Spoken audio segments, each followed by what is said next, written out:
আপনি জানেন কি, ছানাদের প্রথম ১৮ সপ্তাহের যত্ন আর খেয়ালই খামারে ভবিষ্যতের লাভ ঠিক করে। চলুন দেখি কিভাবে।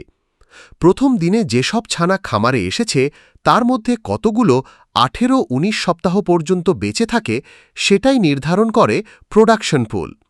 ধরুন ১,০০০ ছানা এসেছে, কিন্তু মর্টালিটি বেশি হলে বেঁচে থাকে মাত্র ৮০০, মানে ২০% কম ডিম, কম লাভ। তাই সঠিক ভ্যাকসিন, পুষ্টি আর পরিবেশ বজায় রাখা জরুরি। এখন আসি গুণগত দিকটায়। বাকি ৮০০ ছানা যেগুলো বেঁচে আছে তারা কতটা উৎপাদনক্ষম হয়েছে সেটাই আসল। যদি ওজন, হাড়, অন্ত্রের স্বাস্থ্য আর হরমোনাল প্রস্তুতি ঠিক না থাকে তাহলে ডিম কমবে, খরচ বাড়বে। কিন্তু সঠিক যত্ন নিলে গড় ডিম উৎপাদন ২০-৩০% পর্যন্ত বেড়ে যেতে পারে।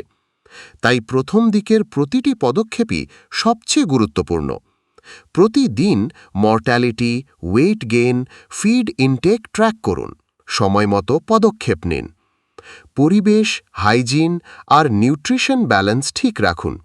এই ছোট ছোট যত্নই দীর্ঘমেয়াদে বড় লাভ এনে দেয়। নেক্সট জেন পোলট্রি ইনসাইটস চ্যানেলটি কি সাবস্ক্রাইব করেছেন? যদি না করে থাকেন, আজই যুক্ত হন আমাদের সঙ্গে। পাশে থাকুন, জানুন, শিখুন আর বদলে দিন আপনার খামারের ভবিষ্যৎ।